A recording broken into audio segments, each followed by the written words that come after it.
was starting to get threats from all sorts of people. I can't imagine being an extra 10 inches, but only an extra 15 pounds, bro. So you were so small. And I wasn't at the same level as you where I could still eat food normally. Now we're a couple weeks away from my son being born. My wife has cancer, and I have no idea what is going to happen. Welcome to the Rain From Within show.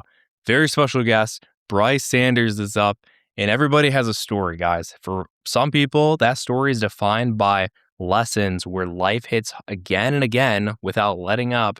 This show is about sitting down with real people, one-on-one, from all walks of life, many from inside the strength community. Today's is the tribe leader, actually, somebody who has a very direct impact on the community inside of strength. And we're going to be talking through experiences that formed him through the inside out. So, Bryce Sanders, his story is about endurance. He grew up as a skinny, bullied kid in Catholic school, carrying insecurity long before anyone saw his potential. As a teenager, he went through a chest surgery for pectus excavatum, a moment that changed his body quickly, but didn't immediately heal what was happening internally.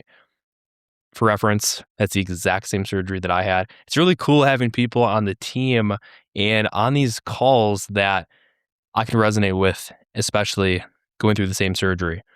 And so in this episode, beyond just the pectus excavatum chest surgery, we're going to talk about reaching a breaking point early in life, questioning whether he was meant to be here at all, and how a service trip exposed him to the hidden pain others were carrying, reshaping how he understood strength. We also get into having his name publicly slandered in college, choosing to speak openly about mental health, suicide prevention, building a career through discipline and resilience, and what it means to finally feel strong after joining the brand Strength, only to face years of injuries that tested his identity all over again. The last year pushed Bryce even further, navigating his wife's cancer diagnosis, pregnancy, job loss, fatherhood, and uncertainty all at once. Through it, community became the difference between carrying everything alone and staying in the fight. This is not a story about avoiding hardship. It's about enduring it, and with faith and responsibility and people who sharpen you when you're worn down.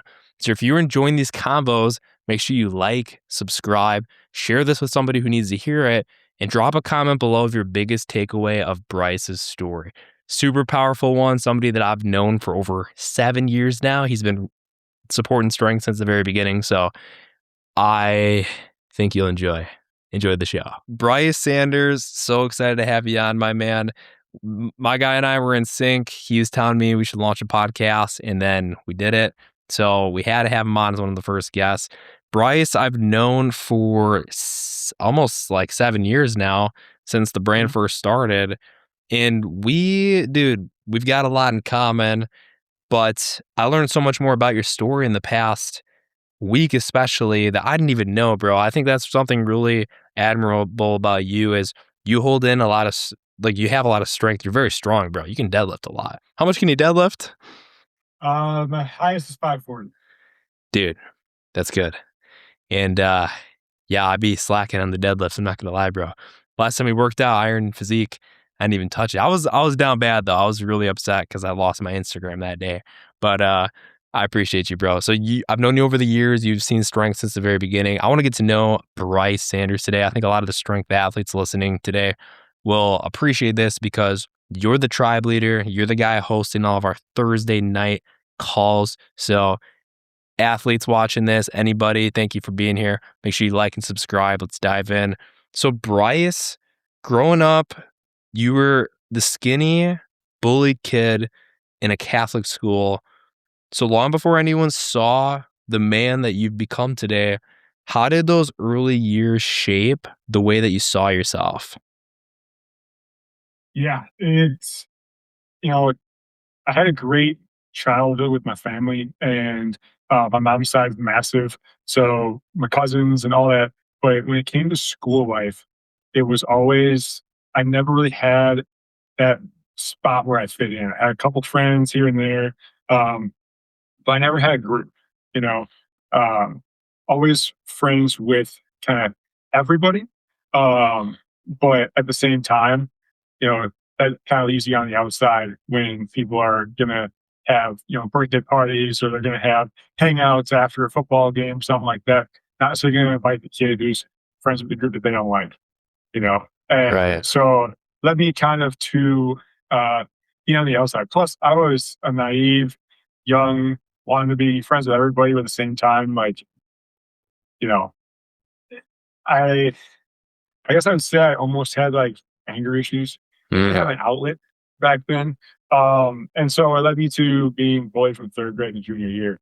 Um, and uh, that kind of shaped my mindset of, you know, especially going out of high school and into college, was really that, okay, it's a fresh start. Um, but I know what I've gone through, and so I can handle anything.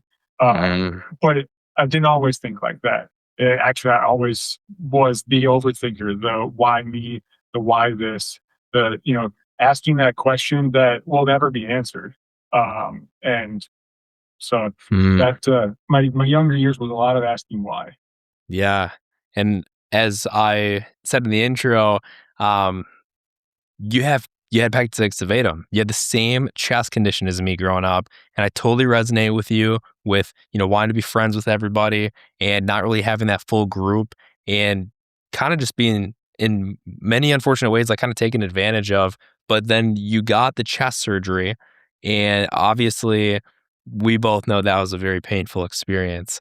So you went through that. How long were you in the hospital for, by the way? About a week. Okay, me too. Yeah. Yeah. So it's really cool that did you know that like when you came into strength, did you know that I had the surgery before you like got your first products and such? No, I don't think so. That's pretty cool. So in okay, so how did that feel when you had the surgery? Because you experienced rapid physical change almost overnight. You grew a lot, right? How did what happened? Walk me through like the next 3 to 6 months post surgery. Yeah, so that was going into freshman year of high school.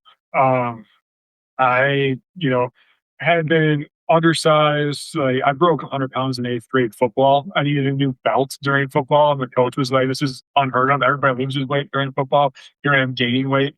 And, you know, I, so my chest was pinching my esophagus. And we didn't know Mm. this at the time. But if I would eat steak or meats like that, it gets stuck. So I was drinking fluids to push the food down, and as a result, I was getting full of fluids, so I was completely undersized. Um, I was about 115 pounds and 5'10" going into freshman year of high school. I had the surgery. 6 weeks later, I was 6'1" and and 145 pounds. I just sprouted. I mean, Wow. on a couch for 6 weeks, being able to eat and swallow food for the first time, and yeah, That's it was. insane. It's just crazy growth in that time, and it's, but it also leads to that, trying to be able to, at that time, you're going to high school, you're going to a new environment. Now I've got all of these changes that are happening as well, with the fact that I can eat again. And Mhm. so sports, I played soccer, um, had me out for almost that whole first season as a result of not being able to take contact and all of that. So, um, physically, I did not look like I do now back then. I really wish I did, you know, but that was one of the big changes, was finally being able to eat and growing and kind of coming into myself. I love that, bro. Let's go. Yeah, you said you were like 115, 5'10". I was like 100, 5'0". Like I was 5 feet. But I can't imagine being an extra 10 inches, but only an extra 15 pounds, bro. So you were so small. And I wasn't at the same level as you where I could still eat food normally. But that's amazing that you had all of that growth in that short span of time. And yeah, dude, let's go. So then 2009, this is where you were at a breaking point. You're questioning whether you were meant to be here at all. And we're going to get a little deep here. What do you remember most clearly about that moment before the service trip? Yeah, so in 2009, it actually took until 2015 for me to email my mom about this.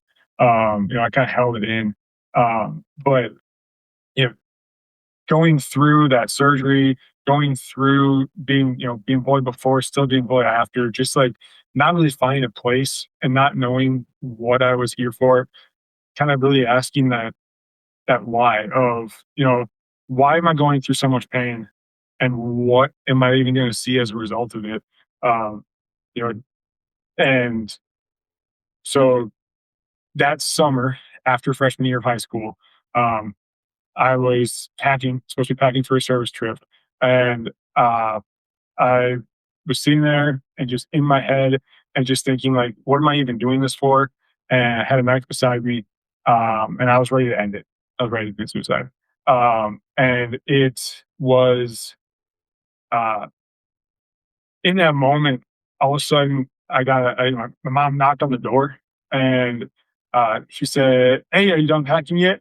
And I snapped out of it and was like, "Okay, God, you have, you know, 1 week until, 2 weeks until I come back from this service trip to really prove to me that I have a reason to be here." Um, and Wow. so going into the service trip with that mentality was like, you know, push it down, you know, go there, try to enjoy it, but at the same time, like this is my make it or break it. And so the service trip was in Galveston, Texas. It was a youth Catholic service camp. Um, we went down there right after the hurricane in '09, and we painted somebody's house. We ripped up carpet for this old lady. But then there was this moment where everybody that was there all gathered in the common area, and we had this thing called prayer chairs, where somebody just had a bunch of small circles around a chair. Anybody could sit in the chair. They didn't have to say a word. Just sat in the chair. Everybody laid their hand on them and prayed over them just for whatever was going on in their life. And there was this very large man, ripped, probably 6'5", 250, just jacked, sat down in the chair and he broke down crying. And to me at the time, being 140 pounds and this kid who felt lost, seeing that she was going through something, to me, that was like, oh my gosh, like maybe what I have going on isn't as bad as what he has. And Mm, getting close to some of those people over the course of that trip, some people had broken families, and some people hadn't seen their parents in years because they were left with their grandparents. Like there were things that I didn't even know, problems I didn't even know existed in the world I was introduced to on this trip. And coming out of that, I was like, you know, my my issues are dwarfed, to be honest. But it put me in perspective of, yeah. this is what the world is. Everybody's going through something. It's not just you. Mm, that's amazing. So you got rid of that victim mentality, but at the same time, you didn't know what you didn't know. You came there, you got that different perceptions of all these different people that you thought had it all figured out. Then you find out, big Jack dude, you said it's 250 pounds, 6'5", breaks down crying. That is incredibly humbling and powerful that you got to see that. I'm so grateful that you're here, my man. And the strength community and everybody, we have your back. That part of your story especially, I had no idea about, and I think it's so powerful that we get to share this because I know for a fact there will be people that need to hear this. So you had this happen, you had that moment with God and you're like, listen, I'm like, give me a sign, show me. You went to the camp, it went great, and you continued to day by day, right? Show up. And then you got to college eventually, right? So I want to transition now where your reputation was attacked publicly over something untrue. And I want you to walk me through that as much as you're willing to share. What does it do to a person when they have to explain themselves over and over just to be given a chance? Yeah, so I won't go into too many of the details. I could talk for hours about what happened here, but I went on study abroad trip to Europe. It was in 3 months, 20 different cities, 10 different countries. and it was a great time, but it was with an ex-girlfriend. We signed up to the trip through school. It was we were dating. By the time we left for the trip, we were not. So things got kind of, you know, interesting on the trip. Yeah. There was a few certain altercations that kind of put uh, things into a bad light. And about halfway through the trip, she actually got asked to leave the trip. Um, and and then we kind of carried on from there. And then that's kind of when everything was like, okay, we're good. When I came back to States, found out that there were these accusations that I had abused her on the trip. Um, and I, so I needed shoulder surgery at the time anyway. I took a semester off, and then I came back to school that January, and I was starting to get threats from all sorts of people on my phone, on my social media. My friends were starting to get contacted by individuals and being harassed uh, as to why they were friends with me. All these things that I supposedly Uh, did. Um, it was it was just like my world was crashing down around me and I didn't know what to do. So my circle got very small, which in hindsight, I'm happy for because it shows you who your real friends are when mhm. something like that happens. And so I would have to, go to the bar and go party with my friends, and I'd have you meet somebody. I'd be like, my name is Bryce, and this is my 2 hour long story that I have to tell you because I know that tomorrow when you wake up, you're going to have a message on your phone saying, "Do you know who you talked to?" and harassing you about this. And so I was being watched constantly by people who I didn't even know. Um, and and it got to the point where there was pretty much a no contact order on campus that said, you can't be within X number of feet. You can't speak to this person. You can't tell a friend to speak to that person. It was structured through this university, pretty much restraining order without one. And it That's insane. was until she graduated and left, my life was like that. And then after that, uh, things got much better, at least to the point where people were no longer getting contacted after I met them. But I still had to introduce myself that way because there was probably something on social media that was going to pop up, and then somebody would get a message. Dude, I'm so sorry you had to deal with that. That makes me so angry for you because they wouldn't even give you a chance at times and or you still knew the next day, like you said, hey, you're talking to Bryce. But dude, I love you. You're an awesome guy, bro. I wish I could have been there to defend you. But I was probably like 8 years younger. Can you remind me, are you 31? I'm 31. Okay, so where was I? I'm about to be 26, so 5 year difference. I would have been, still insecure in high school. But dude, that is a crazy. I'm so sorry you had to deal with that, dude. Um, yeah, not much else to say other than like, because I can't like. There's a difference between sympathizing and empathizing, right? So like sympathize, I think, is you live through it. No, that's empathy. That's empathy. Sympathy, I feel for you. Empathy, like I can't fully relate. But dude, reputation's a big thing, and I think people don't give others like I think a lot of people are jaded in life, right? They think, "Oh, I'm not going to give this person a chance because of this one thing I heard about them."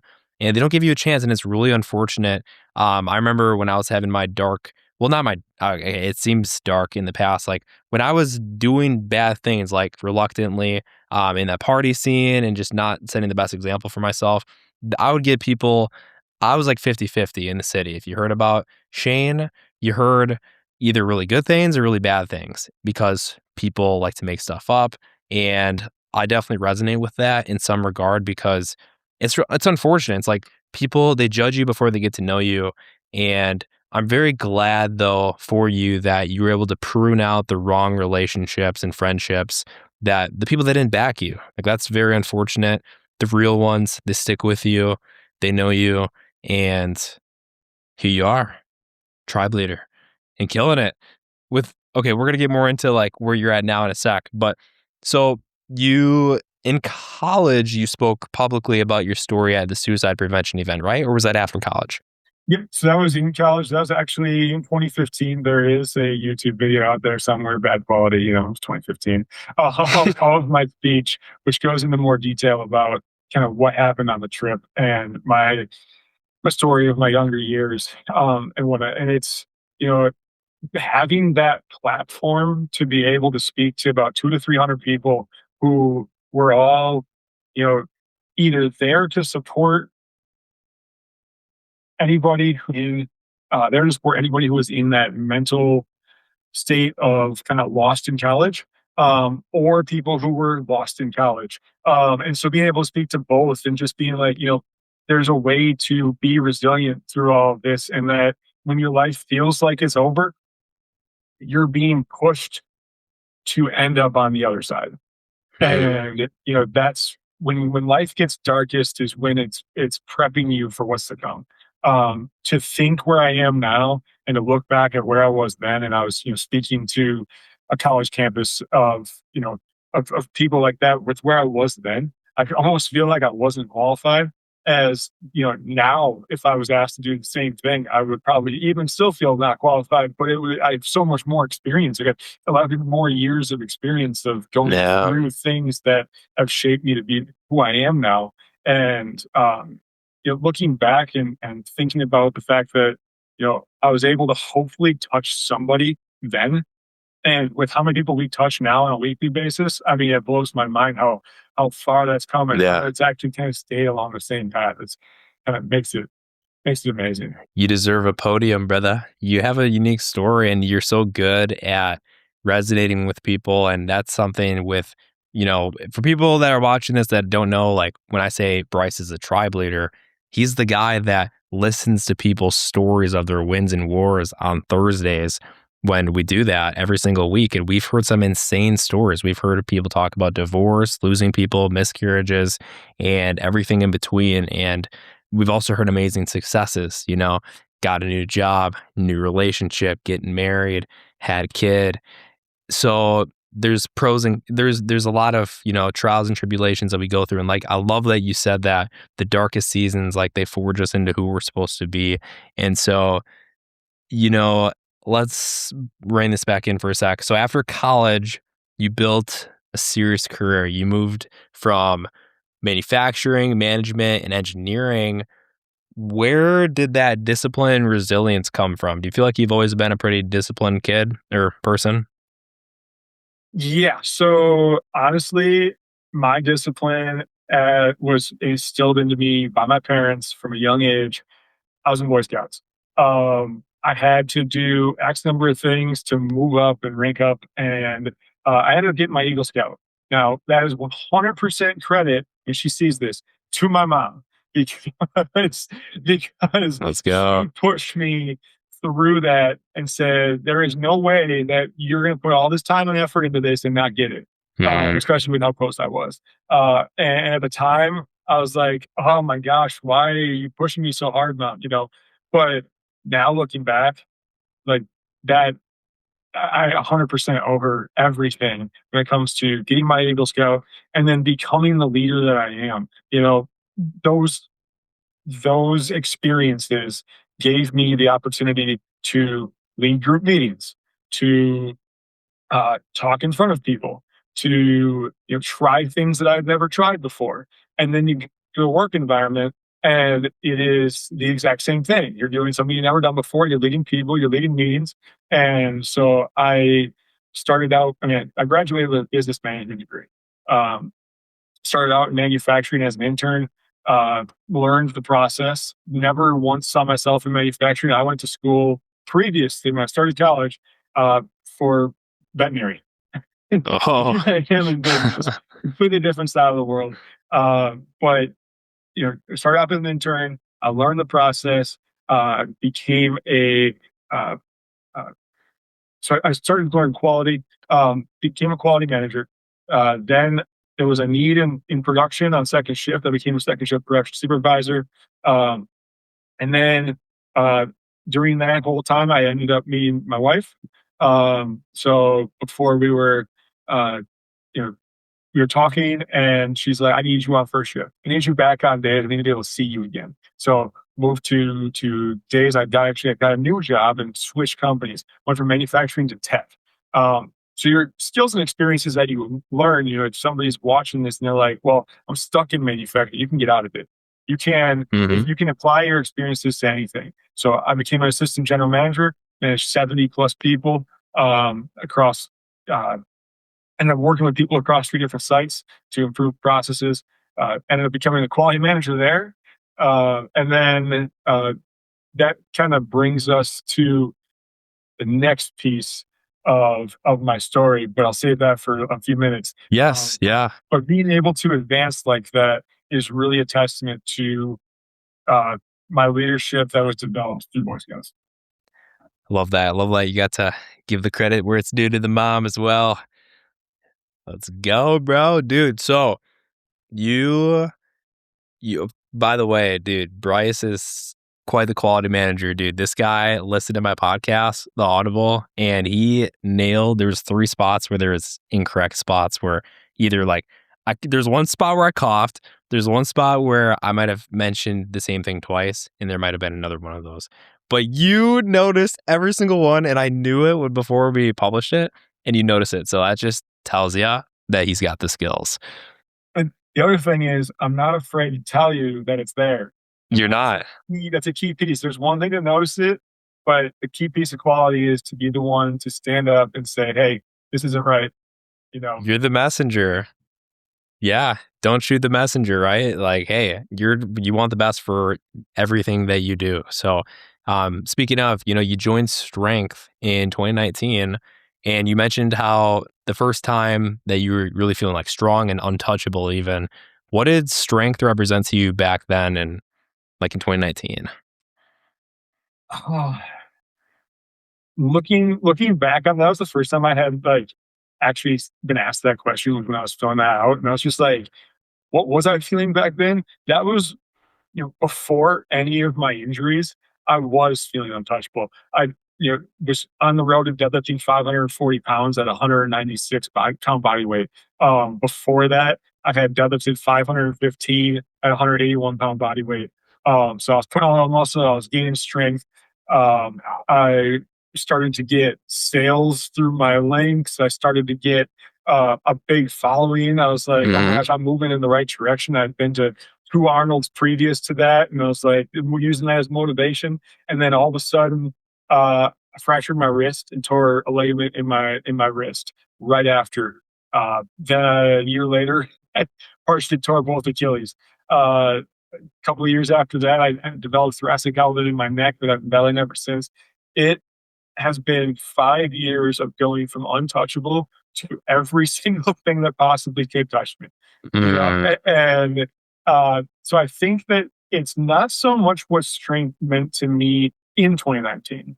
It's what strength was there for from 2019 to now.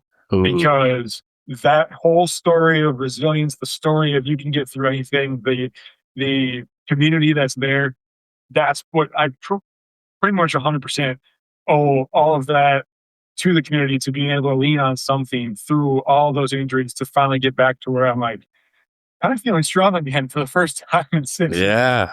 7 years. Jeez. Yeah. That's amazing. And I don't remember exactly how you found Strength, but it was like 6 months in. And for the viewers watching, like Bryce and I, we go way back. Like he's one of the most day one supporters of the brand. And I remember one of the first and only store pickups I did. You pulled up to Wisconsin because you were from River Falls, and you came to lacrosse. You're like, hey, can I get a store pickup? I'm like, you know what? Let's do it. Because I just stopped doing that after a while because low key I had some like really sketchy people pulling up. And I was like, hey, I appreciate your support, but I'm gonna ship it to you moving forward. Respectfully, respectfully. But Bryce was not one of those weirdos. And he pulled up. I remember you came and saw like the OG warehouse inside of my apartment where we had the shelves in the living room. So that was really cool, bro. And that's probably when you got that cutoff low key. That was a while ago. It might be. Yeah, that was like 2020. But then a couple other times I know we got to see in person. I've gone golfing with Bryce. We've gone downtown. He's met Diego. He's met Kevin, a lot of the homies day one here. So we're very grateful to have you part of this journey, brother. And like you said, with the injuries, dude, that can be quite the identity collapse going into, you got all the momentum. You've been to those Arnolds. You're feeling stronger than ever. And then setback after setback. Now you're feeling good. But, I want to take a step back and go into a really interesting season here. Oh my gosh, bro. That's crazy. Mhm. Yes. Come a long way. It's crazy what that surgery does for just your self-worth and confidence, dude. Like, did you feel that way at all when you were like, did you have problem taking your shirt off? Did people make fun of you for that? I mean, yeah, it was the biggest one was always like, "Oh, you can eat cereal on your chest." So they never done that. No, same. It was always like the comment or whatever. But no, I don't think that. I mean, looking back, I probably repressed a lot of it, but um, my chest doesn't actually look like yours. Yours came out stellar. Mine did not. I had a piece of cartilage actually break halfway through, so they couldn't get it pressed all the way out. Um, Hmm. so it's still a slight indent, but I think it's less noticeable, that's for sure. I actually have chest muscle for the first time, so actually it's probably even more noticeable now than what it ever was after the surgery. But it's one of those things where like I don't think I was really self conscious of it, like taking my shirt off and whatnot, because I was at pool parties and whatnot. But I think it was one of those things that was always commented on every time, and so it probably played a little bit into my self confidence. But I had other things. I was the skinniest one, the tallest Yeah. one, the lankiest one. There was other things to make money for besides just my chest. Dang, that's insane, bro. I was just like you, except I was the short one. And dude, I just took it to heart every single time. I was so annoyed because I had this in track season, the last sport I did before the surgery. It was like a few months prior. I had this kid named, well, I'm not gonna say his name, but this senior, I'm the freshman, he's the senior, and every single day he comes in and he pokes it in front of everybody. Pokes, he's one of the captains. I'm like, bro, are you kidding me? Well, and now I'm like, bro, come on. But he is really cool. He reached out to me about 2 years ago on Facebook, and he was like, "Hey, man, I just want to say, um, I don't." He might have just saw a video or something of me posting, not even about that, but just he's like, "I just felt really bad. I wanted to reach out and say, congrats on the success. I'm sorry if I was a bully to you," and that was pretty cool. It's nice when the day one bullies they come back and they say, "Hey, you're doing great." In the book, I saw that you mentioned it there too, and just like somebody reached out and was like, "Hey, I'm sorry," or whatever. Like, man, I I, I don't even know how I would react if that ever happened, but that has not happened to me. But at the same time, if it did, I mean, of course, I'd be appreciative that they even acknowledged it. But I have ran into people from high school in like business settings and stuff like that, and seeing them like act completely different than they did in Mm, high school is kind of makes me feel good that like, hey, you grew up a little bit. absolutely. Like I know I did too because I wasn't perfect either, but like, hey, you grew up a little bit. It's good to see. That's really good to see. That's the perfect mindset, bro. It's like we don't wish anyone ill will. We're grateful for how everything's turned out. Dude, we got to talk about the darkest, well, one of the darkest. Dude, you've dealt with a lot of tribulations, which is very admirable. 2025 was a dark year for you overall based on what you were willing to share with me. So, you said you had your wife's cancer diagnosis, pregnancy, job loss, fatherhood for the first time, and a lot of uncertainty. What was the hardest moment during that season? And what was going through your head this past year? The hardest moment through all of that was, geez, I would probably say the hardest moment was the day I got laid off. That's probably the hardest moment because it was seeing my wife cry for the first time through all of it. Hmm. So we had found out the previous November that there was a lump in my wife's neck. Um, Going into that, through the rest of that winter, it was like, okay, let's figure out what it is. So she had biopsies. Found out it was thyroid cancer. Um, the preliminary diagnosis was we can take this out, you'll be just fine. Um, then they did another biopsy of a lymph node and found that it was in the lymph node. So now it's a little more extensive, longer surgery, but we still kept quiet. We really only talked to our friends and family. I mean, I didn't even tell the group until a few weeks before the surgery. Um, Yeah. and this is probably the one trial that I've been most open with, but I think it's mainly because of the Tribe Thursdays and the ability to be open to a group that is also being open to their trials Mhm. and their wins and their wars, which of course, as you mentioned before, have some of them have been pretty dark.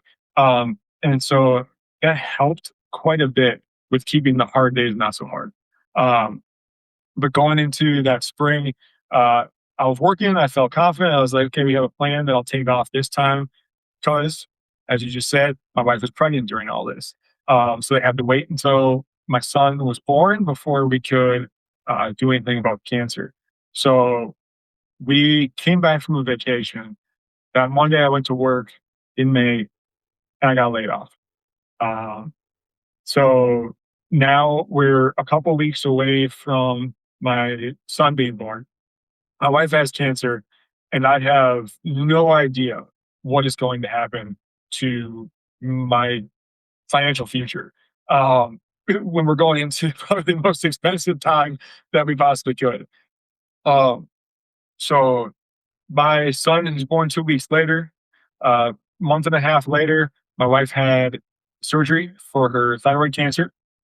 Took out her thyroid and 67 lymph nodes in her neck. Um, so she had to recover from that. Looking back, there's a lot to be thankful for with being laid off during all that because Mhm. we had a newborn, we had her recovery. I was able to be there for her through all of that. Um, and then I did find a new job about 3 months later. And so I've been working ever since. So I'm very thankful to them for bringing me on board and trusting in me. Um, and then just a few weeks ago, we are having to do a few more tests to see uh, if the surgery was successful for my wife. So there's still not 100% answered questions on all of that. Um, but this last year was hard. There was a few weeks in there where I Mhm. was applying to places and I had no idea when things were going to break. I put in 15 applications in one day and heard nothing back for weeks. It was a lot of questioning, you know, again, why is this happening to me? But I think this one was really easy to see that I was going from somewhere that was demanding a lot of my time to having all the time in the world to do with family, and then allowing me to really put things into perspective of what's important. Mhm. Um, and and so I've done very well going from middle school, high school, asking why and not actually evaluating my life and looking at it and seeing like what the reasons are to being able to take something terrible and that seems like it's going to be the end of the world and try to put it into perspective, make the best of it, and put in that hard work and that effort to continue moving forward towards my goals. I love it. You're the definition of resilient, my man. I'll be praying for oh my gosh, look at the arm, brother. Let's go. Tattoo looks great. So, yes, I'll be praying for your wife and your family the coming weeks as well, that you guys get good news. So, yeah, your father now, Caden, beast mode, comes in the team meeting sometimes, says hello. You talk about, your at Tribe Thursdays, you're always like, yeah, I got, or if you get like what, 5 hours of sleep, it's a good night. If I get 6 hours of sleep, it's a good night. Or sorry, 6 hours of sleep is a great night. 5 hours of sleep is a good night. Anything less than that, I'm just a little sluggish. But don't, I mean, my wife's gonna watch this and she's gonna be like, "Oh, she's less sleep than me." So I can't really say anything about that. So more Love it. props to her on that, to be honest. Very admirable. Let's go. So you've said that Tribe Thursday calls became a lifeline during especially this darker period. Why did showing up for others matter so much when your own life felt a little bit out of control? I think that it goes back to 2009 and the fact that I was able to put my trials into perspective. Um, and you know, yes, what's happening to what happened to my family was rough, and we had to weather through it. But being able to be the rock for somebody who was going through either something very similar, something worse, somebody who also needed that perspective of I'm going through this and I don't know where I'm at, but then seeing that there's other people going through things each and every day really puts that into perspective for you. Yeah. And at the same time, on the calls, it's not a my war is worse than your war. It's Mhm. a you share your war, and we are here for you, and we're here to support you. And if you need to, call me outside of this call, please do, because I don't want you to be dealing with something by yourself. And I think that's the biggest thing with Tribe Thursday is that they're not dealing with it by themselves anymore. By coming there and sharing the war and saying it out loud, they're acknowledging that it's there and they're leaning into the group to say, you're my support system. Some people on the call may not have a brother or sister to come stay with them to watch their kid play like I do every now and then, or parents to come and stay with when my wife works from home. And so there's certain times where it's like, hey, we actually need help with Kaden on this day.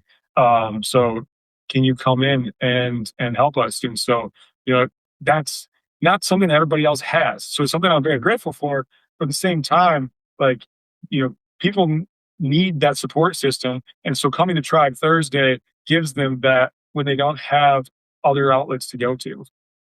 Yes, yes. It's very rewarding, bro. And you're the perfect guy to be hosting them because you're such a good listener. You're very patient with everybody and you give everybody the time and presence that they deserve. Like last Thursday, we won't obviously like say who, but we stayed an extra 20, 30 minutes because they asked, they trusted us. They trusted us. They asked for our opinion on the situation and you handled it perfectly. Like you Mhm. gave them what they needed to hear. And that says, so it says everything about you, bro. You're such a good guy to have leading this movement with us.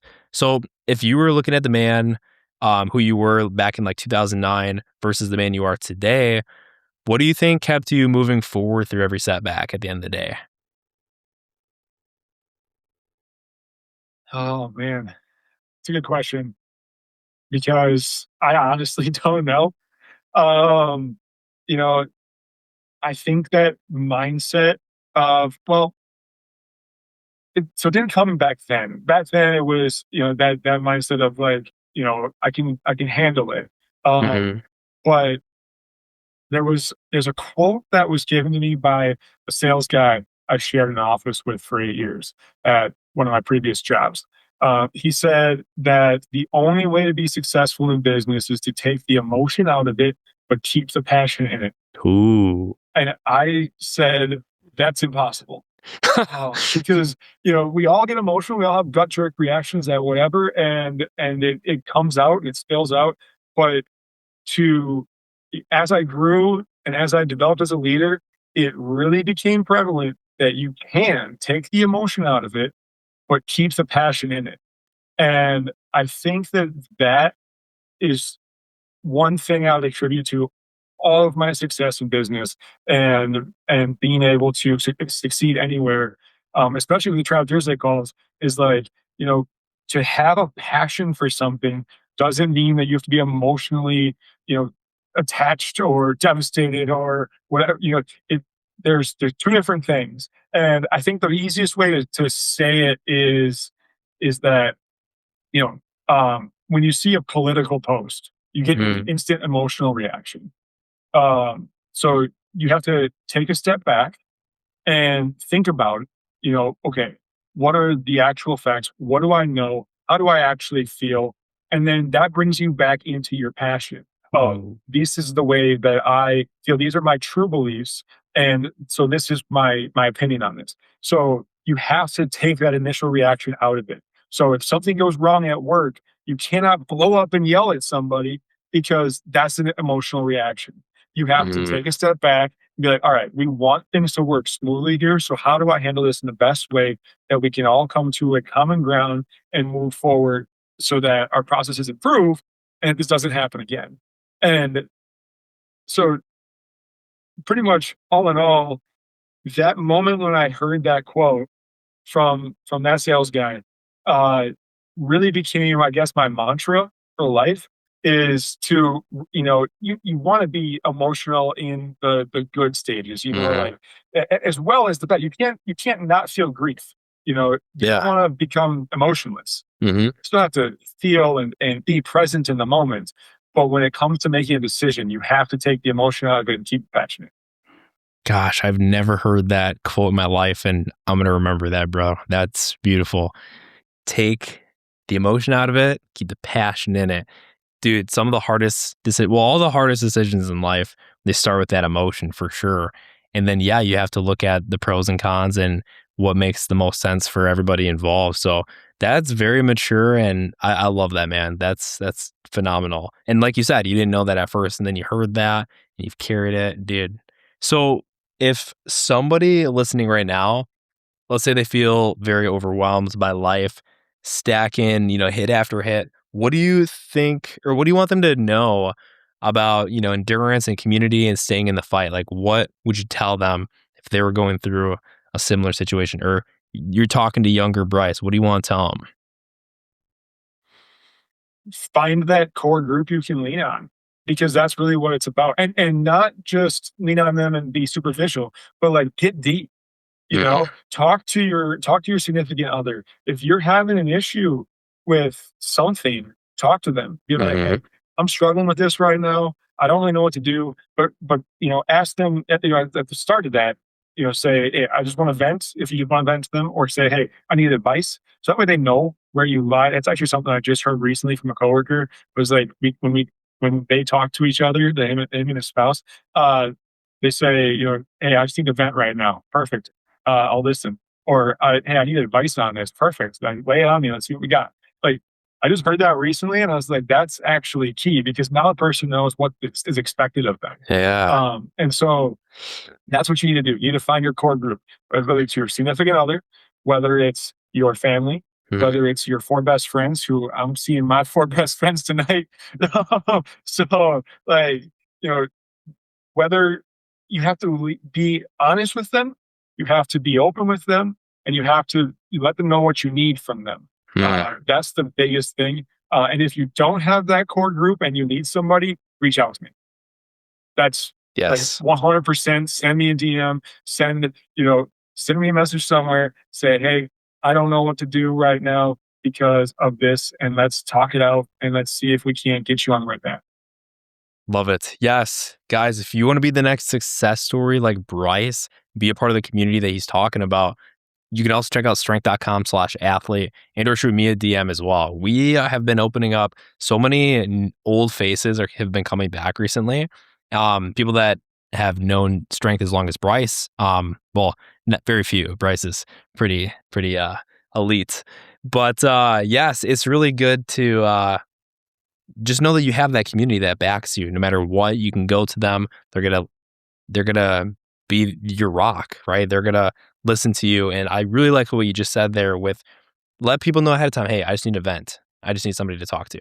Have that outlet. That is so crucial. And a very common theme we talk about in these pods is people they think they need to be alone. They think they can just do everything themselves and it's better that way because they were hurt in the past, maybe by a community that wasn't in alignment, that they don't give themselves the chance of finding a new one.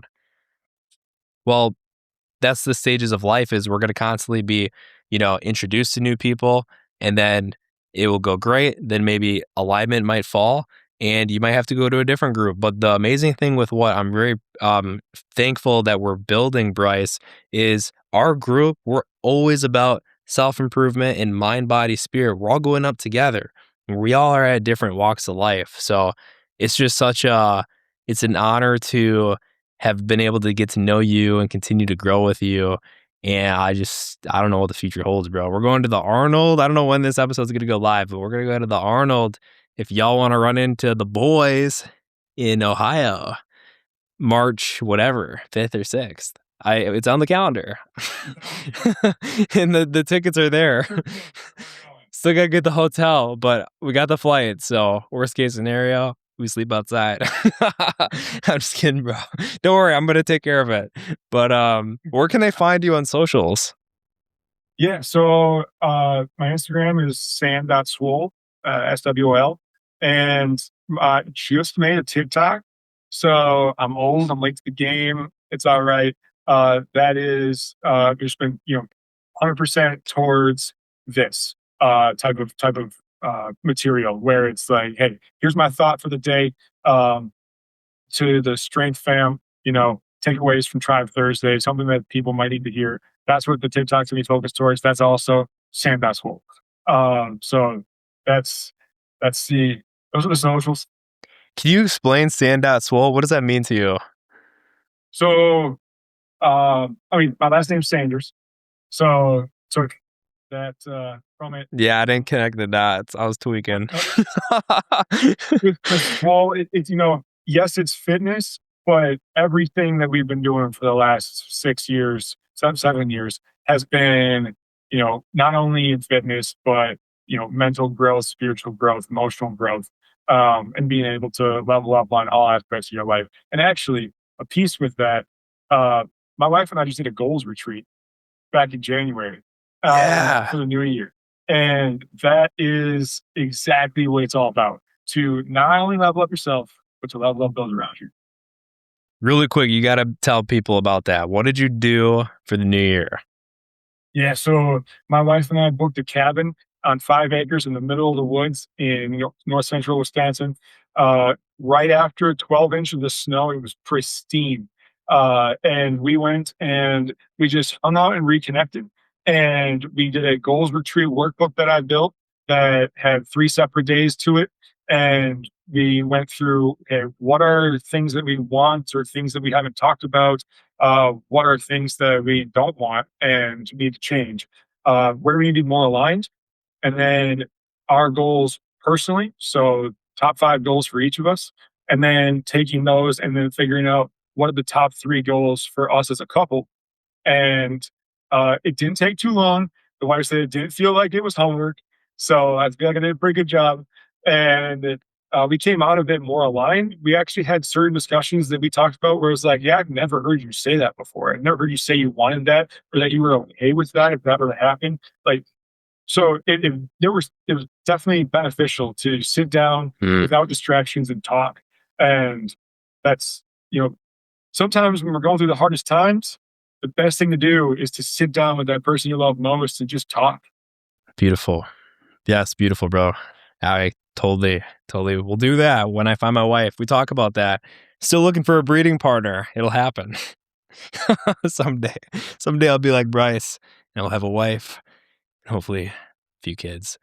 Dude, you're a dad. I look up to you a lot, bro. You're the dad of the group. You're the tribe leader. And like we say, the future is bright. So thank you guys so much for tuning in. Like, subscribe, check out my boy Bryce on socials. Reach out to either of us if you want to get plugged into the community. And yeah, Bryce and I are super grateful that you tuned in, and we'll see you in the next one.